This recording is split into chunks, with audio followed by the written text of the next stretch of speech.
Howdy, partner. Welcome to the Vicky and Vance Casino and Museum.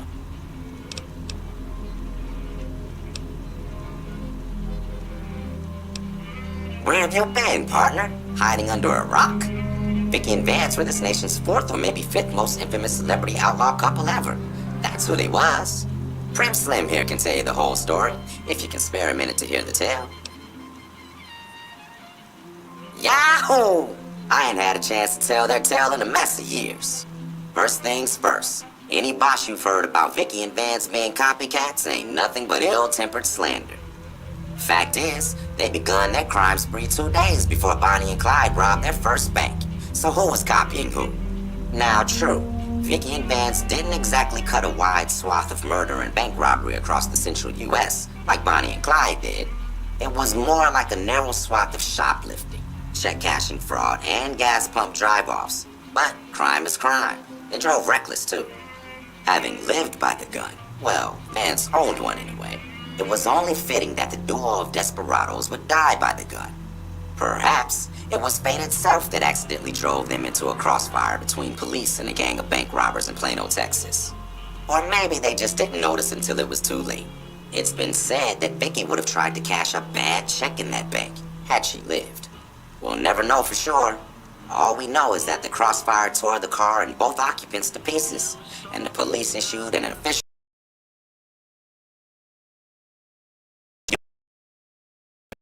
car just over yonder, and there's Vance's machine gun in the case next to it.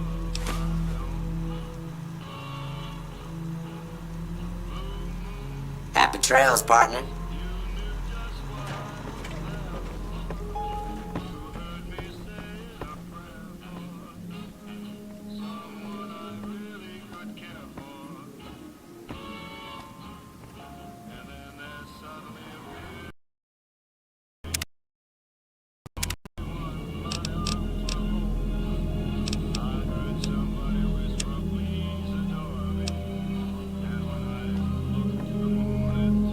Howdy.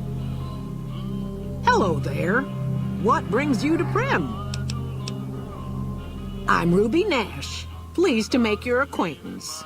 My husband and I are Prim long-timers.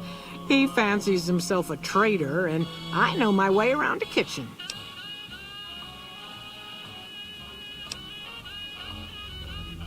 My specialty is a rad scorpion venom casserole. It's more appetizing than it sounds. The venom has a sharp, smoky flavor, and it numbs your mouth so fierce you'll forget you ever had a tongue. It's perfectly safe, long as you don't have sores in your mouth for the venom to find your blood, 'cause that'll kill you dead.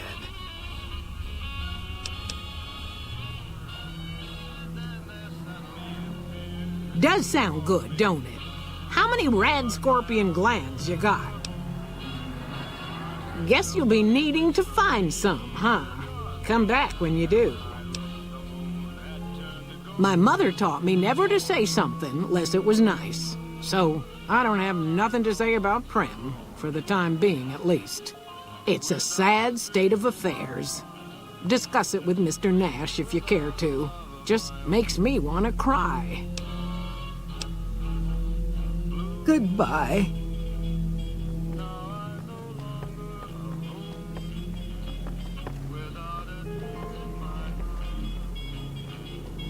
Hey there.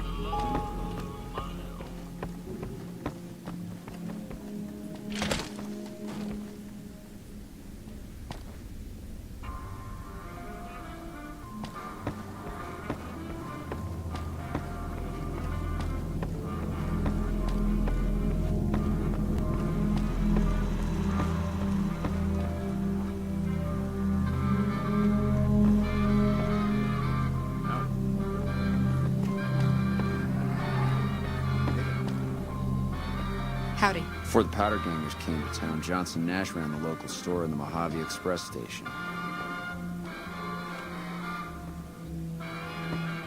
Hey there.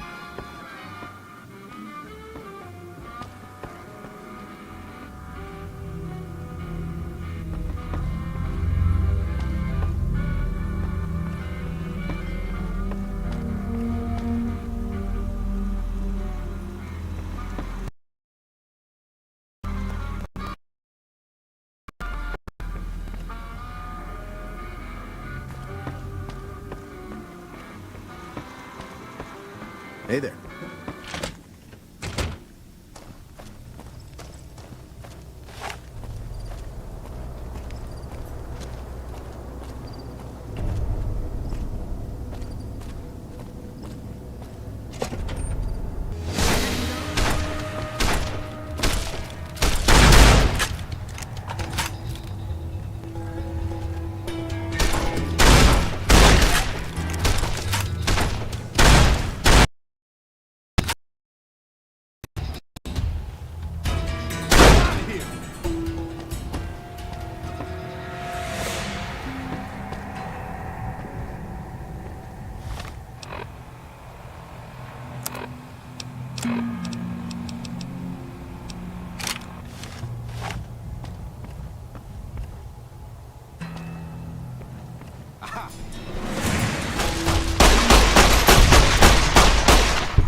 I don't suppose you came here to rescue me. I'd cross my fingers, but my hands are numb. Why, yes I am. It's a pleasure to meet you. I'm in a bit of a predicament here. I'd be most appreciative if you'd set me free.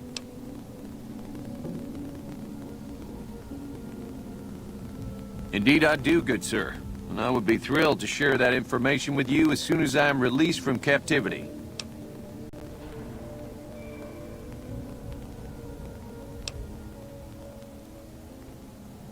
Oh, that's just marvelous. I think I'll be making my way outside now. The air's a little close in here.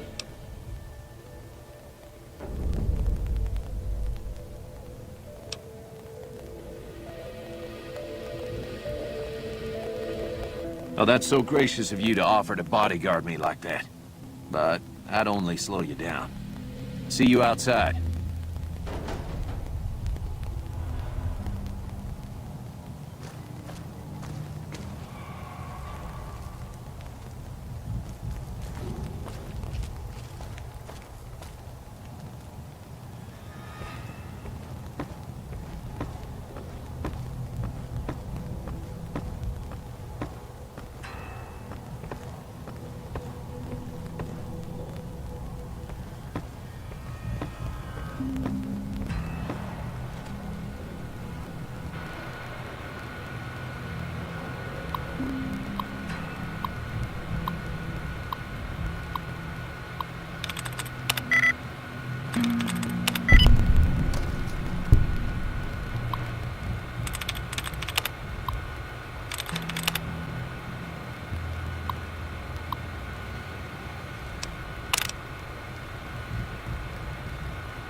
Convicts a thing or two, didn't we?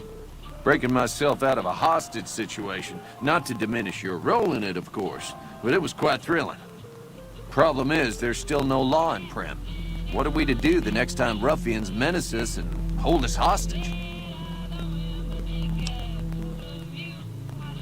Ah, yes.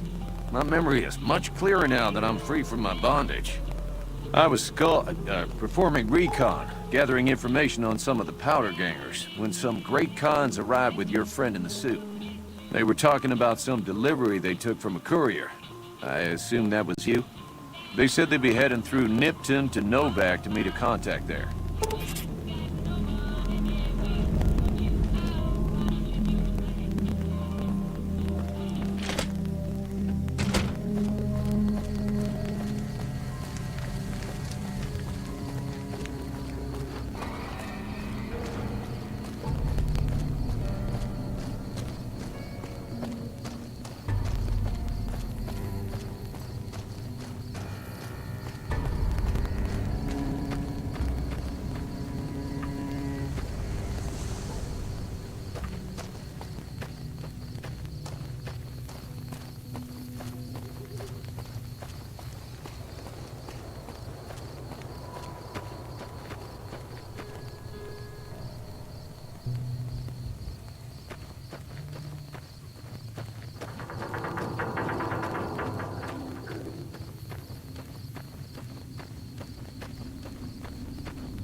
You'll pay for what you did to the powder gangers.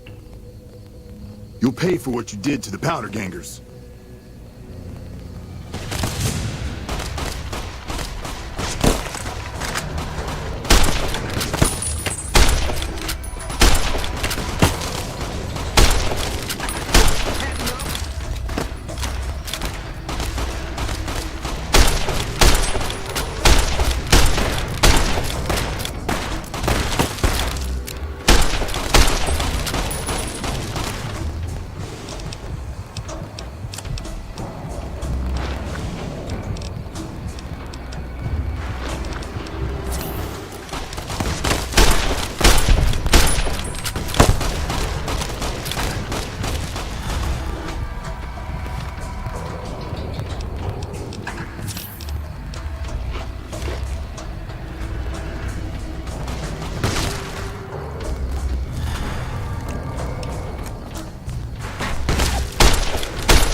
Don't worry. I won't have you lashed to a cross like the rest of these degenerates. It's useful that you happen by. I want you to witness the fate of the town of Nipton, to memorize every detail. And then, when you move on, I want you to teach everyone you meet the lesson that Caesar's Legion taught here, especially any NCR troops you run across.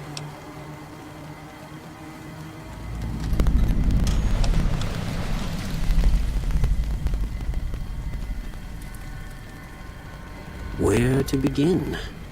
That they are weak and we are strong? This much was known already.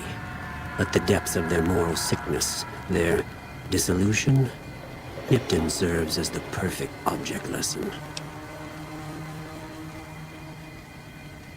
Nipton was a wicked place, debased and corrupt. It served all comers, so long as they paid. Profligate troops, powder gangers, men of the Legion, such as myself. The people here didn't care. It was a town of whores. For a pittance, the town agreed to lead those it had sheltered into a trap. Only when I sprang it did they realize they were caught inside it too.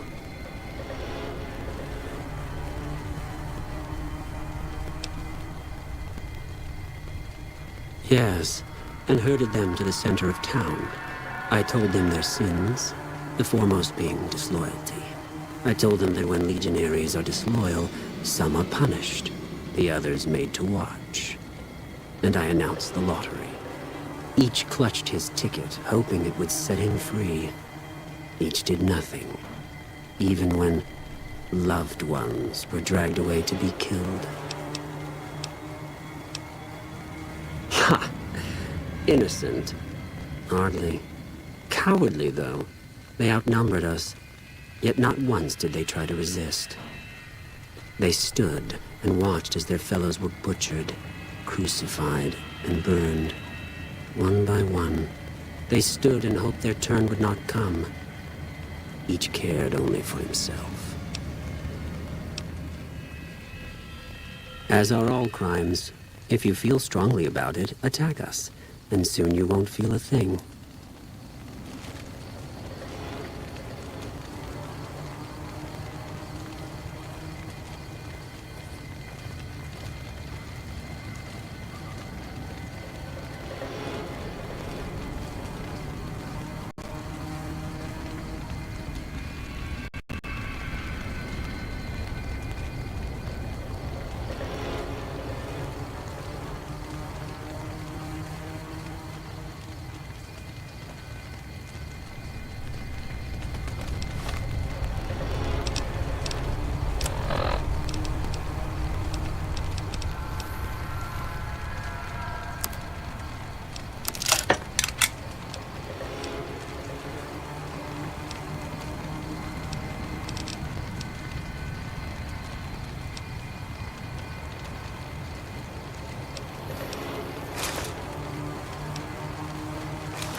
Yeah! Who won the lottery? I did! Smell that air! Couldn't you just drink it like booze?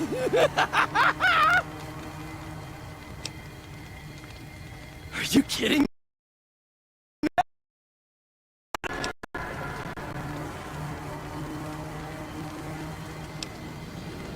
Powder Ganger used to be, sure. But not no more.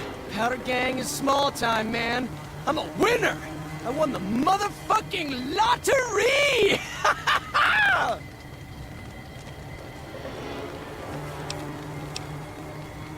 What lottery? The lottery! That's what lottery! Are you stupid? Only lottery that matters! Oh my god, smell that air! Bye. Watch out!